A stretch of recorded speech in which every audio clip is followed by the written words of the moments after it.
Welcome to Aditya Maurya YouTube channel. Story अगले underscore कहानी के लिए 100 लाइक और 50 सब्सक्राइबर का टारगेट रहेगा। अगले कहानी की स्टोरी पेन के लिए ज़्यादा से ज़्यादा वीडियो को लाइक और चैनल को सब्सक्राइब कैरन प्लीज। 21B। जब वर्चस्व वॉशरूम से बाहर निकलकर आया तो उसने देखा कि सवेंट अनाया को ब्लैकेट देकर वापस जा रही है। ये देखकर उसकी आईब्रो सिकुड़ गई। अनाया ने ब्लैकेट उठाया और उसे सोफे पर एडजस्ट करने लगी। वो धीरे से बैग की तरफ गई और उसने वहां से एक एक्स्ट्रा पिलो ले लिया और उसे भी सोफे पर एडजस्ट कर लिया। वही वर्चस्व इमोशनलेस होकर उसे ये सब करते हुए देख रहा था। फिर कुछ मिनट बाद वर्चस्व ने जाकर दरवाजा बंद कर दिया। दरवाजा बंद होने की आवाज़ अनाया को ऐसी लगी जैसे उसके दिल पर बिजली गिर पड़ी हो। रूम बहुत बड़ा था और खूबसूरत भी, लेकिन वर्चस्व का प्रेजेंस उसे अंदर ही अंदर डरा रहा था। उसके कमरे में होने भर से अनाया को बेचैनी सी हो रही थी। वर्चस्व ने अनाया को देखा। स्लीवलेस वाइट कलर के नाइट गाउन में से उसके पूरे हाथ विजिबल हो रहे थे। उसके हाथों पर जगह जगह झाड़ियों और कांटों से लगने वाले खरोंच के निशान दिख रहे थे, जिनसे ब्लड तो नहीं आ रहा था, लेकिन वह निशान उसके हाथों पर रेड कलर की लकीरें जैसी बना रहे थे और अनाया की खूबसूरती को खराब कर रहे थे। वर्चस्व ने एक नज़र ब्लैकेट पर डाली और बोला, यह एक्स्ट्रा ब्लैकेट किस लिए है? अनाया ने नज़र उठाकर उसे देखा और बोली, आप बेड पर सो जाए, मैं सोफे पर सो जाती हूँ। अनाया की बात सुनकर वर्चस्व के तन बदन में गुस्से की लहर दौड़ गई। उसने सोचा, जब जंगल में मेरे सीने से आकर लिपट रही थी उस वक्त इसे ख्याल नहीं आया कि इसे मुझसे दूर रहना चाहिए। क्या ये लड़की मुझे उकसाने के लिए कोई नई चाल चल रही है, या सच में यह मुझसे दूर रहना चाहती है? ये सोच सोचकर उसका दिमाग फट रहा था। ये बुरी तरह इरिटेट हो गया। उसने गुस्से में लाइट ऑफ कर दो, इतना कहकर वो जाकर बेड पर लेट गया। अचानक से वर्चस्व का वॉइस टोन बहुत ज्यादा रूड हो गया था। उसकी आवाज़ से ही ये लग रहा था कि वह बहुत गुस्से में है। अनाया कुछ कहना चाहती थी, लेकिन ये देखकर कि वर्चस्व का मूड खराब है, उसने चुपचाप लाइट ऑफ कर दी और सोफे पर आकर लेट गई। फ्रांसीसी पैटर्न के पर्दों से छनकर चांद की हल्की हल्की रोशनी कमरे में आ रही थी। वर्चस्व अपने बेड पर जाकर लेट गया था, लेकिन उसके दिल में एक अजीब सी उदासी थी और उसका कारण वह भी नहीं जानता था। अनाया ने ब्लैकेट को अपने चारों तरफ लपेट लिया था, लेकिन उसके हाथ पैर बर्फ की तरह ठंडे होते रहे थे, जो गर्म होने का नाम नहीं ले रहे थे। उसकी आंखें बंद करने की हिम्मत नहीं हो रही थी। वह जैसे ही आंखें बंद करती उसकी आंखों के सामने वह सारा नज़ारा घूम जाता जी आज रात उसने एक्सपीरियंस किया था। वर्चस्व स्ट्रांग नाइट विजन वाला एक हल्का स्लीपर था। रूम में ब्लैकेट की सरसराहट का एहसास उसे था, लेकिन उसे ऐसा लग रहा था कि कोई उसे देख रहा है। वो बेड से उठा और उसने लाइट ऑन कर दी। उसने देखा कि अनाया किसी बॉल की तरह सोफे पर सिकुड़ कर लेटी हुई है। उसने अपने आप को पूरी तरह से ब्लैकेट में कवर कर रखा है और सिर्फ उसकी दोहरी सहमी घबराई सी मासूम आंखें ही टिमटिम रही है। वर्चस्व ने उससे पूछा, क्या तुम जाग रही हो? उसकी आवाज़ सुनकर अनाया अंदर तक हिल गई। उसने कहा, आई एम सो सॉरी, मेरा आपको डिस्टर्ब करने का कोई इरादा नहीं था। उद्धरण चिन्ह। फिर उसने मन ही मन खुद को कोसा, ओह अनाया तू कैसे आवाज़ कर सकती है? कहीं इसने तुझे फिर से उठाकर जंगल में फेंक दिया तो इस बार सांप के खाने से पहले ही मर जाएगी तू। अनाया वर्चस्व के गुस्से से बहुत ज़्यादा डरी हुई थी, स्पेशली तब से जब उसने वह नज़ारा देखा था जब वर्चस्व ने आरती को गोली मारी थी। उसका हाई लेवल एंगर अनाया बिल्कुल नहीं झेल सकती थी। वर्चस्व फिर बोला, जाग क्यों रही हो, सो जाओ। अनाया ने अपना फेस ब्लैकेट से कवर कर लिया और धीरे से बोली, क्योंकि मुझे डर लग रहा है। वर्चस्व फिर बोला, किस चीज़ का डर लग रहा है तुम्हें? अनाया ने अपना लोवर लिए हल्का सा बाहर निकाला और बोली, वह जंगल, वह आवाज़ें, वो सांप, आपने तो मुझे मरने के लिए छोड़ ही दिया था वहाँ। वर्चस्व अपने दांत पीसते हुए बोला, मैंने तुम्हारे जैसी लड़की नहीं देखी, तुम्हारे दिमाग में सच में कचरा भरा है। उस लड़की ने तुम्हें बेवकूफ़ बनाया, पर सच तो यह है कि तुम बेवकूफ़ ही हो। अनाया इस वक्त वर्चस्व के लेक्चर सुनने के बिल्कुल मूड में नहीं थी। वो धीरे से झल्लाती हुई बोली, हाँ मेरे दिमाग में कचरा भरा है। तुम आधी रात को उस कचरे में क्या ढूंढ रहे हो? वर्चस्व ने उसे घूर कर देखा और पूछा, तुमने क्या कहा? अनाया झट से बोली, मैंने मुझे बचाने के लिए आपको थैंक यू कहा। वर्चस्व सोफे के पास आया और अपना घुटना फर्श पर फोल्ड करके बैठ गया। उसने एक हाथ अपने घुटने पर रख लिया और वह अनाया की तरफ देखकर बोला, तुम झूठ बोल रही हो। वर्चस्व ने ग्रे कलर का साइड सूट पहना हुआ था। उसके शर्ट का कॉलर इस तरह बैठने से कुछ ज्यादा ही ओपन हो गया था और वो अनाया की सोफे पर झुक रहा था। असल कोई और लड़की होती तो उसकी इस तरह की हरकत पर डेफिनेटली जोर से चीखने लगी। वर्चस्व फिर चिल्लाया, मैं कुछ पूछ रहा हूँ, गिव मी द ऑसरा। अनाया वर्चस्व के इस तरह सोफे के पास आने से नर्वस हो गई थी। उसका दिल जोर जोर से धड़कने लगा था। उसने नर्वसनेस से अपना लोअर लिप बाइट करना शुरू कर दिया और मन ही मन सोचा, पता नहीं यार, इसे आधी रात को क्यों क्वेश्चन खेलना है, और ये मेरे सोफे के पास क्यों आ गया।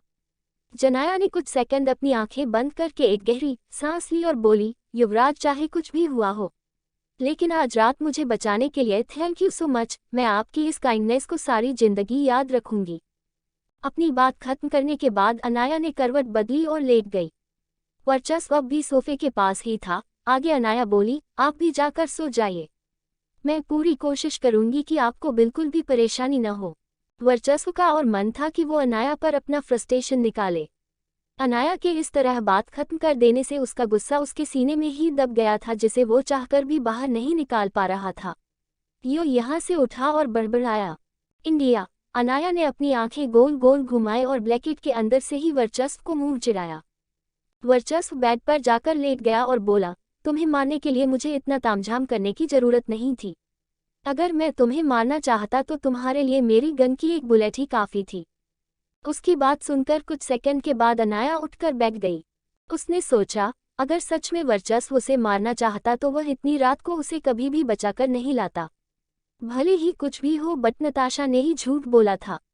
मुझे उस पर कभी विश्वास नहीं करना चाहिए था। अनाया बोली, आई एम सॉरी युवराज, पहले मैंने आपको गलत समझा। वर्चस्व लेट गया था। उसने मन ही मन सोचा, इस बेवकूफ लड़की को आता ही क्या है, पहले गलती करना फिर सॉरी बोलना। दोनों बिल्कुल खामोश हो गए। कमरे में सिर्फ बॉल क्लॉक के टिक टिक करने की आवाज आ रही थी। युवराज, क्या मैं एक छोटी लाइट ऑन कर लूं? मुझे इस अंधेरे में नींद नहीं आ रही। कुछ देर बाद अचानक से अनाया की आवाज वर्चस्व के कानों में पड़ी। वर्चस्व ने सीधे ही कहा, नहीं। ये ना सुनकर अनाया का मुंह बिगड़ गया, लेकिन कुछ ही सेकंड बाद वर्चस्व ने अपने बेड पर हाथ से टैप करते हुए कहा, आओ इस पर सो जाओ। अनाया की हर और हैरानी से आंखें फैल गई। उसने फोन अपना में हिला दिया। अनाया की ऐसी हालत देखकर वर्चस्व का दिल पिघल रहा था। उसने गहरी सांस भरी और अनाया से बोला, भूल जाओ कि मैं इस कमरे में हूँ। भूल जाओ कि मैं तुम्हें पसंद नहीं करता। बस इतना सोचो, एक बड़ा सा सॉफ्ट सा बेड है जिस पर तुम आराम से सो रही हो। अनाया बोली, नहीं, मैं यही ठीक हूँ। वर्चस्व गुस्से में बोला, तुम्हारे पास सिर्फ 10 सेकंड है, या तो आकर बेड पर सो जाओ या फिर कमरे से बाहर निकल जाओ। अनाया झट से उठकर खड़ी हो गई और उसने ब्लैकेट को अपनी बाहों में भर लिया, लेकिन वह अब तक बेड पर नहीं आ रही थी। वर्चस्व को यकीन नहीं था कि वह सच में उठकर खड़ी हो पाएगी। वर्चस्व को लग रहा था सुबह के 3:00 बज चुके हैं। सोफे पर तो वो सो नहीं पाएगी, इसलिए उसने उसे बेड पर आने को बोल दिया था। लेकिन जैसे ही वर्चस्व के दिमाग में ये ख्याल आया, अनाया अगर सच में कमरे से बाहर निकल गई तो वो बर्दाश्त नहीं कर पाएगा। ये सब सोच सोचकर ही वर्चस्व का दिमाग फटने को तैयार था। जब अनाया ने नौकर से दूसरा ब्लैकेट मंगवाया था तो वर्चस्व को ये बात बिल्कुल भी अच्छी नहीं लगी थी। लेकिन कुछ सेकंड बाद ही अनाया अपने ब्लैकेट के साथ वर्चस्व के बेड पर दूसरी साइड में कोना पर आकर सो गई। वर्चस्व ने एक राहत की सांस ली। उसका दिल और दिमाग दोनों रिलैक्स हो गए थे। उसके फेस पर हल्की सी स्माइल आ गई। अनाया के बेड पर आते हैं उसकी बानरी से निकलने वाली बुल्गेरियन रोज की फ्रेग्रेंस वर्या की नाक में घुस गई। ये खुशबू बहुत अलग थी, दुनिया में सबसे अलग।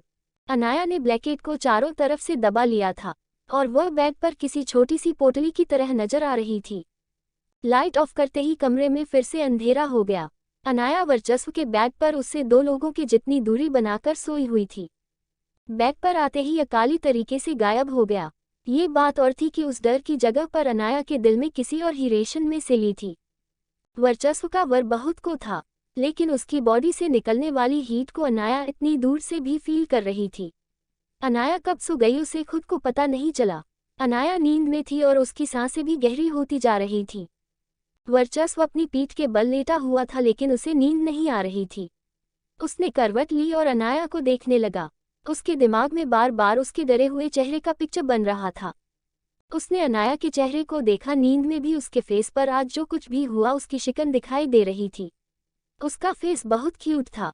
उसकी खूबसूरत आंखें और पनी सी पलकें, उसके सुख लाल हो जो नींद में ही खुल रहे थे और बंद हो रहे थे। उसे इस तरह सोया हुआ देख के दिल की धड़कनें बढ़ने लगी। उसने अपना फेस थोड़ा और अनाथा के करीब किया और उसे पास से देखा, लेकिन नहीं माना। वो थोड़ा और अनाया के पास खिसक गया। खिसकते हुए वो अनाया के इतने करीब आ गया कि अनाया की सांसें उसके चेहरे पर टकराने लगी। अचानक से उसका दिल डबल स्पीड से धड़कने लगा। उसका दिल कर रहा था कि वह अनाथा के होठों को चूम ले। कुछ ही सेकंड के अंदर उसकी पूरी बॉडी अपने लगी। उसने कसकर अपनी आंखें बंद की और एक गहरी सांस छोड़ी। लड़की मुझे पागल करके छोड़ेगी सोचते हुए एक झटके में बेड से नीचे उतर गया। इस दुनिया में अगर उसे सबसे ज्यादा नफरत किसी चीज से थी तो वह थी खुद के आउट ऑफ कंट्रोल होने से, लेकिन हर बार अनाया की मौजूदगी में वो चाहकर भी खुद पर कंट्रोल नहीं रख पाता था। उसने मन ही मन खुद को कोसा और जाकर वॉशरूम में शावर के नीचे खड़ा हो गया। जब वो आधे घंटे बाद लौटकर आया तो अनाया अभी भी गहरी नींद में सो रही थी। वह इतनी प्यारी थी कि किसी का भी दिल पिघल जाए। उसकी खूबसूरती देखकर लोगों को यकीन करना मुश्किल हो जाए कि कोई इतना भी सुंदर कैसे हो सकता है। वर्चस्व ने फर्स्ट एड किट उठा लिया और अनामा के पास बेड पर आकर बैठ गया। उसने ब्लैंकेट से अनाया के हाथ को बाहर निकाला। उसके हाथ बहुत गोरे और खूबसूरत थे। उसकी स्किन बहुत सॉफ्ट थी। जिस जगह पर अनाया को खरोच आई थी वह जगह रेड रेड हो गई थी। वर्चस्व ने उसकी चोट के निशानों पर एंटीसेप्टिक क्रीम लगा दी। सोच रहा था जब तक अनाया उसके साथ ईमानदार है वो उसे कुछ नहीं होने देगा, लेकिन अगर कभी भी उसे लगा कि अनाया उसे धोखा दे रही है तो वो क्या कर जाएगा ये तो उसे खुद भी नहीं पता। पिछली रात में जंगल की भागदौड़ और सांप से कुश्ती करने के बाद अनाया की कमर में दर्द महसूस हो रहा था। जब अगली सुबह उसकी आंखें खुली तो उसके हाथ की खरोचों पर कुछ कुछ ठंडक महसूस हो रही थी, लेकिन वहां दवा का कोई निशान नहीं था। अचानक से उसे याद आया कि वो रात को वर्चस्व के बेड पर सोई हुई थी। उसने देखा वो साइड में सोई थी, फिर वह बेड के बीच में कैसे पहुंची।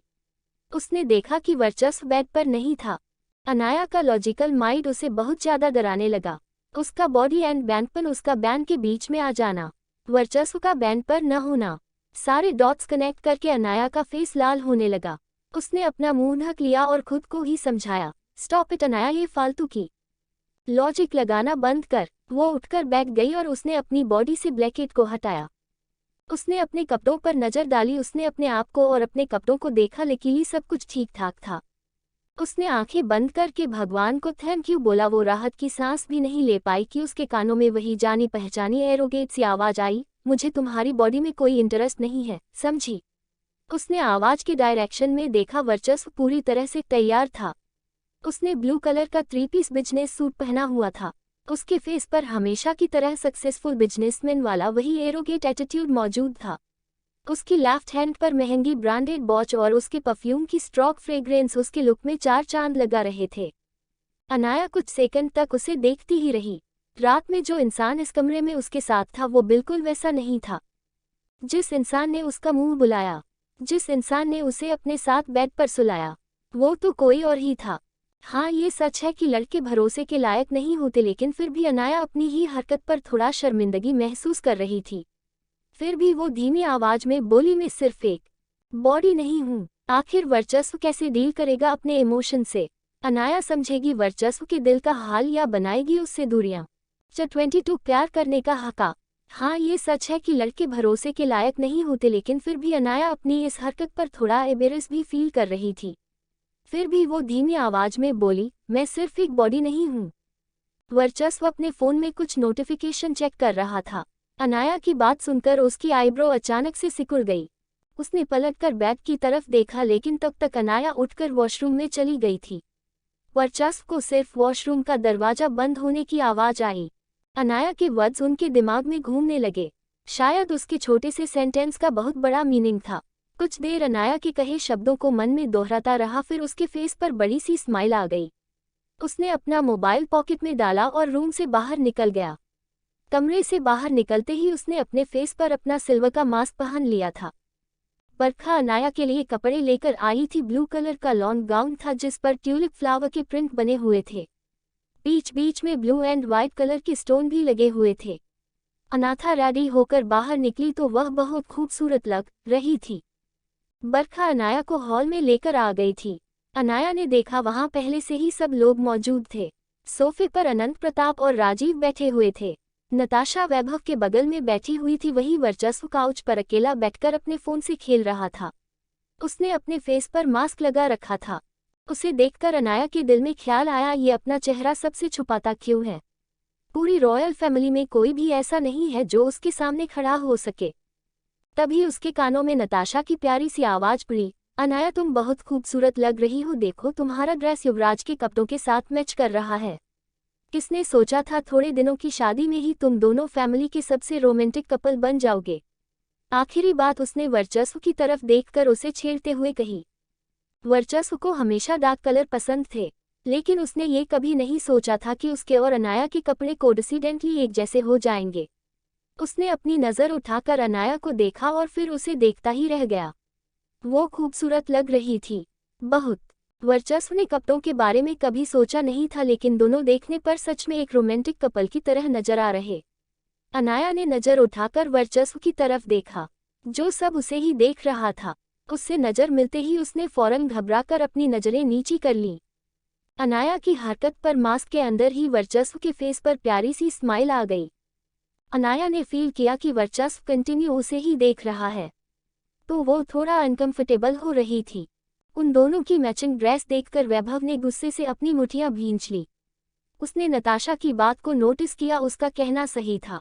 किसने सोचा था कि थोड़े दिन की शादी में ही अनाया और वर्चस्व के बीच इतना रोमांटिक रिलेशनशिप बन जाएगा, जबकि सब जानते हैं कि शादी वर्चस्व की मर्जी से नहीं हुई थी। नताशा की कल वाली हरकत की वजह से अनाया उससे बहुत नाराज थी। उसने एक नज़र नताशा पर डाली और बोली, नताशा तुम वैभव की मंगेतर हो, तो युवराज और मैं हम दोनों ही रिश्ते में तुमसे बड़े होंगे। तुम्हें हम दोनों के साथ इस तरह का मजाक नहीं करना चाहिए। अनाया की बात सुनकर नताशा की गुस्से से मुठ्ठियां कस गई और उसके फेस की स्माइल गायब हो गई। अनाया ने जानबूझकर बड़े शब्द पर कुछ ज्यादा ही जोर दे दिया था। वर्चस्व के बड़े होने को वहां सब लोगों ने कुछ ही अंडर एस्टिमेट कर रखा था, और यह बात अनाया को जरा भी पसंद नहीं आई थी। जब वर्चस्व ने अनाया के मुंह से यह बात सुनी तो उसकी आंखें चमक गई। उसके चेहरे की स्माइल और भी ज्यादा बड़ी हो गई थी। भाभी कल आप कहाँ चली गई थी? सब लोग आपके लिए कितना परेशान हो गए थे। अचानक से राजीव ने इंटरफेयर करते हुए अपनी बात कही। अनाया ने नताशा की तरफ देखकर कहा, नताशा तुमने बताया नहीं सब लोगों को कि मैं कहाँ गई थी? मुझे कैसे पता होगा? मैं तो खुद कल सारा दिन तुम्हारे लिए परेशान रही थी। मैं और वैभव तुम्हें ढूंढने भी गए थे।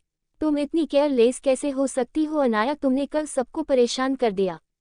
नताशा ने मासूम सा फेस बनाते हुए कहा। नताशा सब लोगों की ये दिखाना चाहती थी अनाया के अंदर कितना बचपना है और उसे अपनी जिम्मेदारियों का कोई एहसास नहीं है।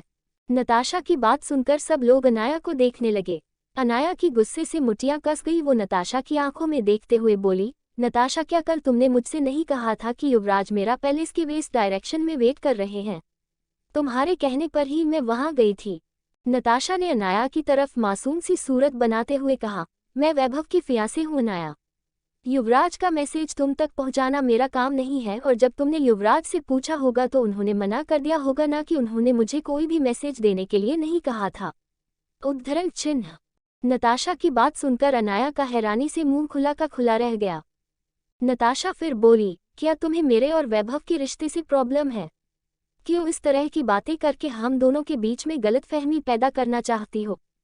अनाया और वर्चस्व की मैचिंग ड्रेस देखने के बाद वैभव का मूड ऑलरेडी बहुत ज्यादा खराब था।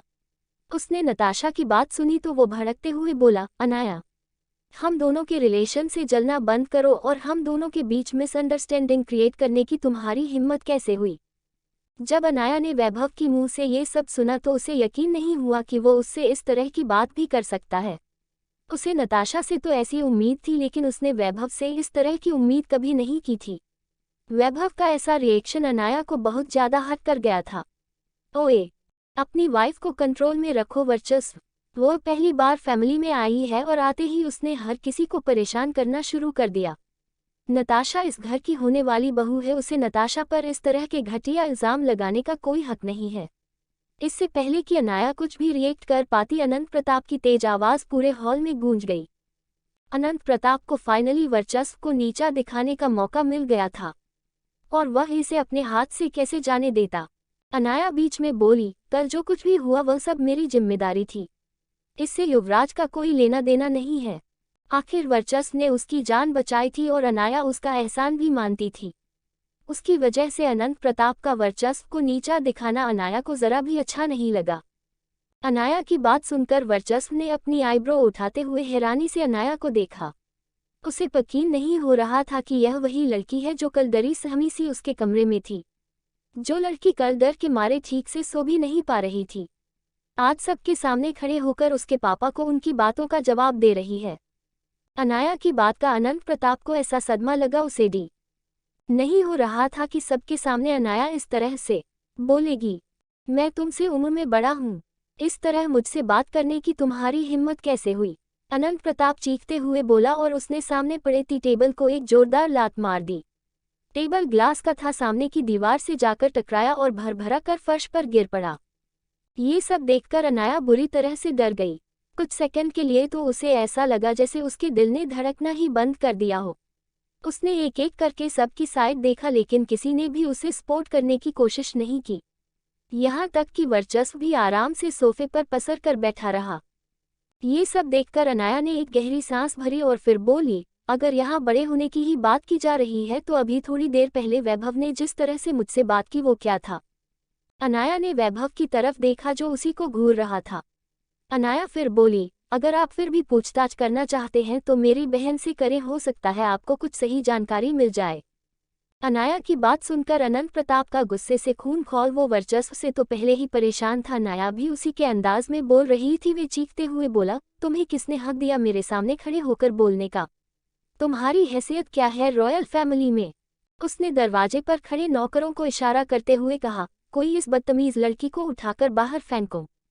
अनंत प्रताप की बात सुनकर नताशा के होठों पर एक प्यारी सी स्माइल आ गई।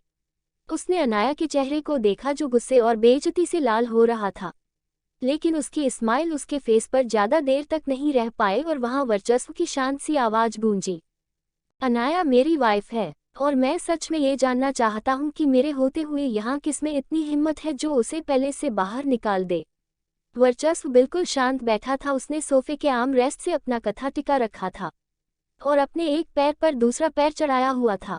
उसे देखकर बिल्कुल ऐसा नहीं लग रहा था कि वह अंदर से जरा सा भी डिस्टर्ब है। राजीव ने इंटरेस्ट से अपनी आईब्रो उछाली और एक बार वर्चस्व की तरफ देखा। उसके होठों पर एक फीकी सी स्माइल थी। इतने सालों से वो वर्चस्व को जानता था और वही ये भी जानता था कि रॉयल फैमिली में वर्चस्व के साथ का बिहेवियर होता चला आया है, लेकिन वर्चस्व ने कभी भी इस तरह से किसी का साइड नहीं लिया, यहाँ तक कि अपने छोटे भाई शौर्य का तक नहीं, जैसे वह अनाया का साइड ले रहा था। वर्चस्व की बात सुनकर अनंत प्रताप बैकफुट पर आ गया और बोला, क्या मैं कोई गलती करने पर अपनी बहू को डांट भी नहीं सकता? वर्चस्व ने अनाया की तरफ देखकर सीधे ही कहा, बिल्कुल नहीं, उसे डांटने और प्यार करने का हक सिर्फ मुझे है। वर्चस्व ने अनंत प्रताप को ऐसे देखा जैसे वो आंखों ही आंखों से उसका मजाक उड़ाकर यह जताने की कोशिश कर रहा हो कि वह एक मंदबुद्धि इंसान है जिसे सही गलत की कोई भी पहचान नहीं है। वर्चस्व की बात सुनकर अनाया का गुस्से से लाल चेहरा शर्म से लाल हो गया। वहां बैठे लोगों का मुंह हैरानी से खुला का खुला रह गया और वैभव की गुस्से से मुट्ठियों कस गई। अगर उसका बस चलता तो वो इस वर्चस्व नाम की मुसीबत को अपनी जिंदगी से एक ही पल में निकाल कर फेंक देता। वर्चस्व ने अजय की तरफ इशारा किया जो बहुत देर से दरवाजे के बाहर खड़ा था। उसने अंदर आकर सामने दीवार पर लगी बड़ी सी स्क्रीन को ऑन कर दिया। वर्चस्व बोला, रिकॉर्डिंग प्ले करो। अनंत प्रताप फिर भड़कते हुए बोला, यह क्या नया ड्रामा लगा रखा है? वर्चस्व ने उसकी बात का कोई जवाब देना तब जरूरी नहीं समझा, लेकिन रिकॉर्डिंग का नाम सुनकर नताशा के चेहरे का रंग उड़ गया। उसने सोचा क्या घर में किसी ने सीक्रेट कैमरे लगा रखे हैं? उसने चारों तरफ देखा लेकिन वहां पर कोई भी कैमरा नहीं था। नताशा अब भी कंफ्यूज थी, उसे अभी भी कुछ समझ में नहीं आ रहा था। उसे ऐसा लग रहा था कि वर्चस्व सिर्फ उसे डराने धमकाने के लिए ये सारे गेम्स प्ले कर रहा है। नताशा और कुछ भी समझ पाती उससे पहले ही अजय ने फौरन स्क्रीन को यूएसबी से कनेक्ट करके एक फोल्डर ओपन किया और रिकॉर्डिंग को प्ले कर दिया। इस पूरे पैलेस में सिर्फ वर्चस्व के कमरे और उसके आसपास के एरिया में ही हिडन कैमरे लगाए गए थे। ये सब वर्चस्व ने सिक्योरिटी पर्पस से किया था। जब से उसका एक्सीडेंट हुआ था उसे किसी पर भरोसा नहीं था। कुछ ही सेकंड में स्क्रीन पर वर्चस्व का रूम शो होने उसमें अनाया और नताशा की बातचीत क्लियर सुनाई दे रही थी। साफ साफ पता चल रहा था कि नताशा ने उसे वर्चस्व का नाम लेकर वेस्ट डायरेक्शन में भेजा था। वहां बैठा हर कोई नताशा की तरफ देखने लगा। अनंत प्रताप और वैभव का सबसे बुरा हाल था। अनंत प्रताप बहुत शर्मिंदा था क्योंकि उसने अनाया को गलत समझा, लेकिन वैभव का तो और भी बुरा हाल था। उसने कभी सपने में भी नहीं सोचा था कि नताशा उसकी आंखों में आंखें डालकर झूठ बोल सकती है। रिकॉर्डिंग देखकर नताशा के चेहरे के एक्सप्रेशन एकदम से डाउन हो गए। उसने वैभव की तरफ देखा और कहा, हाँ मैं कल गई थी अनाया के पास, लेकिन मैं बस मजाक कर रही थी। मैं ये देखना चाहती थी कि इन दोनों के बीच में कितना प्यार है। वैभव ने अनाया के हाथों पर लगे हुए जख्मों को देखा और गुस्से से भड़कता हुआ बोला, और तुम्हारे उस मजाक की वजह से कल अनाया की जान भी जा सकती थी। नताशा ने विक्टिम कार्ड प्ले करते हुए अनाया का हाथ पकड़ लिया और बोली, अनाया मैं कभी जानबूझकर तुम्हारे साथ ऐसा नहीं कर सकती। मैंने कई बार बचपन में तुम्हें बचाया है। मैं तुमसे बहुत प्यार करती हूँ। तुम मेरी छोटी बहन हो। 04 दूसरे लोगों को यह नज़ारा देखने पर ऐसा लगता कि जैसे ये दो बहनों के बीच का प्यार उमड़ रहा है, लेकिन हकीकत में उन दोनों के दिल में एक दूसरे के लिए जरा सा भी प्यार नहीं था। अनाया ने नताशा की आंखों में देखते हुए कहा, चलो ठीक है, मान लेती हूँ कि तुम मजाक कर रही थी, लेकिन फिर तुमने इस बात को सबके सामने एक्सेप्ट क्यों नहीं किया? अगर युवराज यह वीडियो प्ले नहीं करते तो हर कोई तो मुझे ही गलत समझ रहा था। बस मिस नताशा रॉय, अब अपने मुंह से एक शब्द भी निकालने की कोशिश मत करना। ये कहते हुए वर्चस्व उठकर अनाया की तरफ चला गया। उसके सिल्वर मास्क के पीछे से उसकी आंखें चमक रही थी। अब नताशा की एक और शब्द बोलने की हिम्मत नहीं हुई। वर्चस्व के उठते ही हॉल में सन्नाटा छा गया, क्योंकि नताशा का झूठ सबके सामने आ गया था। किसी ने भी उसकी साइड लेने की कोशिश नहीं की। आखिर सच सबके सामने आने पर क्या करेगी नताशा? क्या कदम उठाएगा वर्चस्व गुस्से में नताशा को सबक सिखाने के लिए?